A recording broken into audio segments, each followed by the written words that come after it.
Olá, amigo do Notícias Agrícolas. Espero que todos estejam bem. A ansiedade está gigante, né, por conta aí das condições do clima para iniciar aí o pontapé inicial, né, da próxima safra.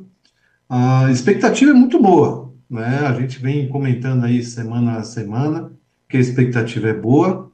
No entanto, a gente está ainda vivenciando, né, o finalzinho dessas últimas semanas que foram, né, super difíceis, né, além do tempo seco durante muitos e muitos meses. A gente está aí numa condição de temperaturas estupidamente, desculpa a palavra, tá, mas não tem outro adjetivo, estupidamente elevadas, umidade relativa também, né, muito baixa, e isso já há alguns dias, né, termina aumentando aí a questão de evapotranspiração, né, favorecendo aí a proliferação das queimadas. Então, né, a gente está vivenciando ainda esta condição, ainda por algumas curtas semanas agora, tá? Essa é uma ótima notícia, né? E os modelos, como eu já vinha comentando, vêm confirmando o potencial de chuva aí para as próximas semanas. Então, a gente poderia ver aqui no mapa, né, as condições esperadas aí para as próximas semanas. Antes disso, vamos falar só um pouquinho porque a gente está nessa condição tão ruim, né? Então, quando a gente olha o que aconteceu nesse último ano, né, isso aqui é a primavera lá de 2023, né, a gente começou a ter chuvas torrenciais no sul do Brasil por conta do El Niño e uma ausência de chuva em grande parte do Brasil. Aqui, esse é um mapa de anomalia, então quanto mais vermelho, mais seco do que o normal, quanto mais azul, mais molhado do que a normalidade. Então a gente vê que lá no último trimestre de 2023 só choveu no sul do Brasil e de forma torrencial, o que também não é nada, né, bom aí para nenhuma condição, inclusive a agricultura. E aqui na região, vocês sabem muito mais do que eu, vocês conseguem narrar aí o tamanho do problema, né? Vários replantios, temperaturas extremamente elevadas, enfim. O ano passado a safra começou na pior forma possível. Aí durante o verão, a chuva deu ali um afago no pessoal do Mato Piba, né? Principalmente ali na Bahia. Deu uma tréguazinha rápida ali no sul do Brasil. No sudeste e boa parte do centro-oeste continuou muito ruim.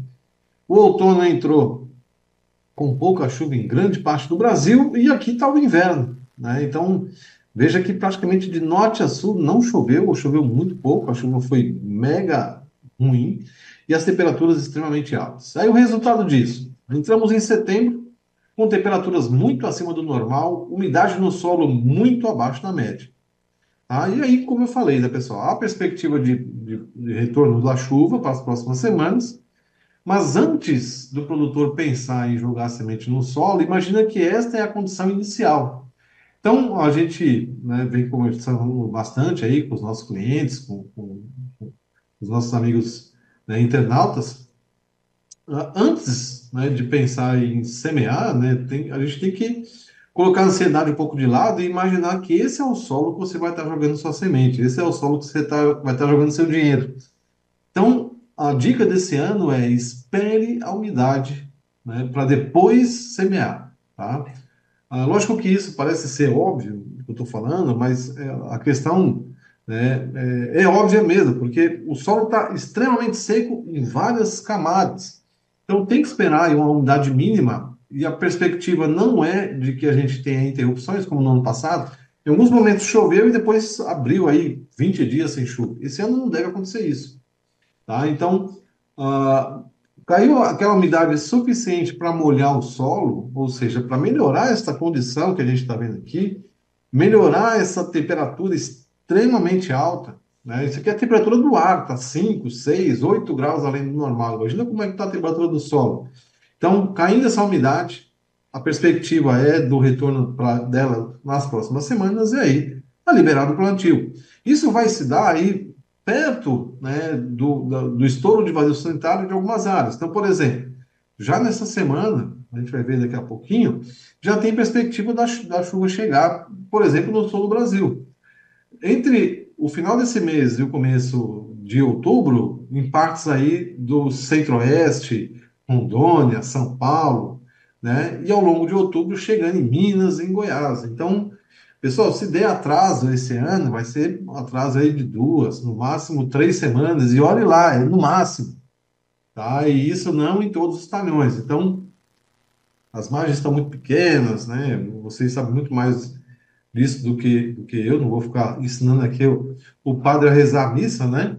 Mas essa é a dica desse ano. Então, só para a gente ir avançando aqui nas ideias, né? A gente ainda está em neutralidade em relação à previsão de formação de laninha, né? Ainda estamos em neutralidade. A perspectiva, né, segue para a formação do fenômeno, mas é um fenômeno de fraca intensidade e ocorrendo no último trimestre do ano. Essa já era a projeção aqui da NOTS, tá? Amanhã sai uma projeção nova da NOAA. Possivelmente, né, eles vão puxar um pouco o freio de mão em relação a essa previsão, por quê? Porque a gente já está em setembro e ainda não começou o fenômeno. Então, possivelmente, ele vai se estender aí com a previsão para o final do ano. Agora, o mais importante não é se vai formar ou se não vai formar laninha. O mais importante é o Pacífico está mais frio do que o normal, né? E a tendência é de que ele permaneça assim. Ou seja, o caos para esse ano seria um novo El Niño. Isso está 100% descartado.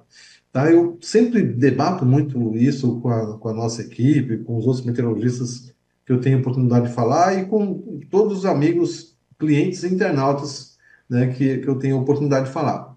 Fazer previsão de clima não é só olhar Pacífico, não é só saber se vai ter alguém em Laninha.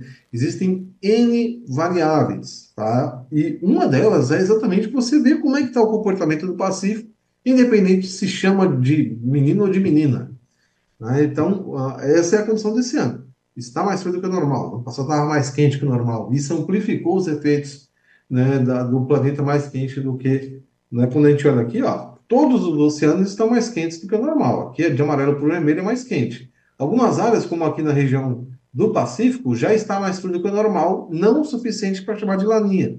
Mas só esse fato aqui já coloca uma diferença absurda em relação ao ano passado. Tá? Então, é isso que eu quero chamar a atenção. E isso se traduz em quê? Bom, a chuva vai se espalhar pelo país, diferente do ano passado que ficou travado em cima do sul, tá? Então aqui já é a perspectiva, ó, tá, entre os dias 12 e 18, mas 90% da chuva acontece de quinta-feira em diante e onde? Em cima do sul do Brasil. Vai espirrar alguma coisa ali no sul de Mato Grosso do Sul, vai espirrar alguma coisa dentro de São Paulo, mas lembra da minha dica, né? Espera a quantidade suficiente de chuva e olha os próximos dias. O que acontece nos próximos dias? A chuva se repete novamente em cima do sul com mais intensidade. Então, quem vai estar habilitado aí, nas condições que eu estou falando que seriam ideais, a plantar? Rio Grande do Sul, Santa Catarina e Paraná. Tá? Nas próximas semanas, aí, ó, você já vai ter um pouco de umidade caindo em São Paulo, em Mato Grosso do Sul, em Mato Grosso, e a chuva vai caindo ao longo do final do mês e começo aí do mês de outubro. E aí as demais áreas que a gente acabou de citar aqui devem estar já liberadas para o plantio.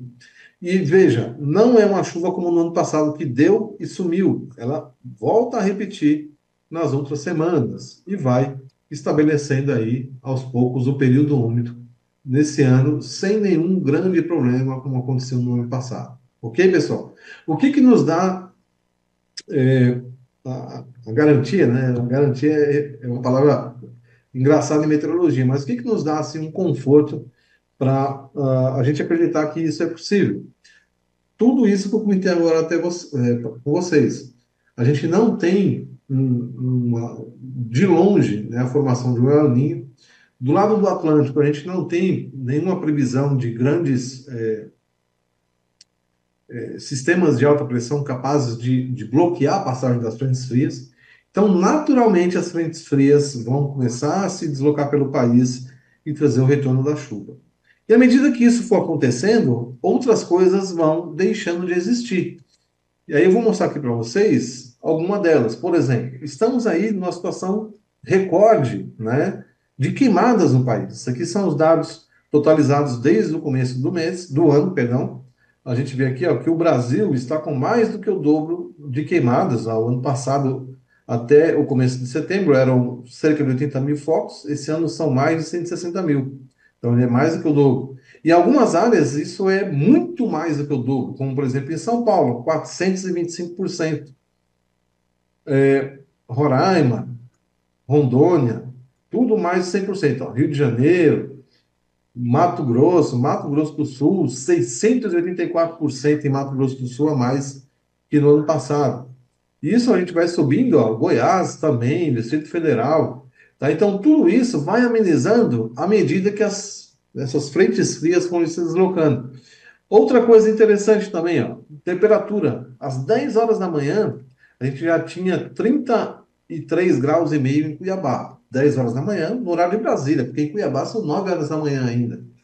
Tá? No interior de São Paulo, temperaturas aí já de 32 graus, região do Triângulo Mineiro se aproximando de 30, Mato Grosso do Sul, ó, Campo Grande de quase 33 graus, e assim vai pelo Brasil afora, Goiânia 33, né, o interior da Bahia acima de 30, Tocantins 35, né, Rondônia acima de 30 graus, tudo isso aqui, pessoal, era entre 9 e 10 horas da manhã, dependendo do fuso. Ontem, essas temperaturas superaram a marca de 40 graus em Cuiabá. Eu até estava brincando que ontem Cuiabá esfriou. Deu 40,9. Por quê? Porque anteontem deu mais de 42. Né? E tudo isso, além do calor, né, como eu usei a palavra, né, estúpido, a umidade extremamente baixa. Então, valores abaixo de 12% colocam a região em estado de emergência.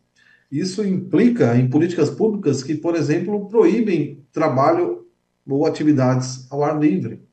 Né? Então, é uma situação realmente de guerra. Tá? Vocês devem ter ouvido aí na mídia falar em umidade igual de deserto. É exatamente isso. Tá? Então, tudo isso que eu estou falando tende a reduzir à medida que essas semanas aqui, essas previsões forem se consolidando. E tem muita semana que vem mostrando essa previsão. Então, vamos torcer para que de fato elas estejam corretas. Quando a gente olha as temperaturas, elas devem continuar alta aqui. Eu estou olhando só o horizonte de 15 dias. Mas quando a gente olha esse mapa maluco aqui, ó, que eu circulei, até aí dentro do mês de outubro, a gente vê que ainda tem aqui uns laranjinhas pelo centro-norte do país. Mas ele vai dando lugar aqui a esses tons em azul. O que que é isso? As temperaturas vão reduzindo. E veja que não tem mais 40 graus, né? Já aí a partir do final de setembro e o mês 10. Então a gente vai ter, de fato, olhando aqui de várias formas diferentes, uma melhora nessas condições. E só olhando aqui os mapas consolidados para outubro, a gente pode ter chuva até de normal a um pouco acima da média. E isso se repete em novembro e também durante o mês de dezembro. E aí, só para a gente finalizar aqui as ideias, eu trouxe algumas cidades e eu queria até convidar vocês aí a, né, durante as próximas semanas, chamar o pessoal do Notícias Agrícolas e falar: olha, pede para o Alexandre na semana que vem trazer a minha região, que aí eu trago, só me avisar com antecedência que eu trago com todo prazer. Então vamos olhar algumas cidades aqui. Então eu fiz tentei dar uma varrida no país, tá? Então aqui a cidade de Nome Toque, mostrando aí mais ou menos o que vai acontecer no norte do Rio Grande do Sul. E aí, o Rio Grande do Sul está com umidade boa, então qualquer umidade que cair no solo, nas regiões, né, onde as coisas podem acontecer, né, vai poder acontecer aí o plantio sem nenhum problema. Então, não tem perspectiva aí de nem de seca nem de chuva em excesso. Região de Cascavel, o pessoal do Paraná tá maluco, né? Porque o ano passado falaram para eles que o El Niño ia garantir chuva e não choveu, né? Do Paraná para cima a condição foi igual do Nordeste, vamos dizer assim, né? Em ano de El Niño. Isso por causa daquilo que eu falei no começo. Fazer previsão não é só olhar Pacífico, né? Tem outras variáveis também. Então, a chuva ela chega ainda aí nessas próximas semanas, já no começo aqui, né, das previsões, vai se repetindo. Aqui, né, a gente tem aí alguns períodos que abre aí 5 dias, 7 dias sem chuva. Isso aqui, possivelmente, a chuva está lá no centro-norte do país. Mas veja que depois passa uma frente fria, derruba um pouco a temperatura, traz a umidade, aí volta a ter aí 10 dias mais molhados, e aí depois a chuva vai lá para cima, esquenta de novo, né? E assim vai de forma sucessiva. Sol subindo mais, norte do Paraná também, ó, sem nenhum grande problema, tá? Então, volta a ter aí umidade aí já nas próximas semanas, começando já praticamente por agora, e essa chuva vai se repetindo ao longo dos próximos meses. Aqui eu trouxe só 3 meses, só para exemplificar. Ó, Lucas do Rio Verde, né? Já entrando ali na parte mais norte do estado de Mato Grosso do Sul, lá ele está no centro-norte, né? Do meio para cima. Veja que as temperaturas lá que estão extremamente altas, elas deixam de ficar extremamente altas. Por quê? A umidade aumenta, as nuvens aumentam, volta a chover e regula essa questão da temperatura.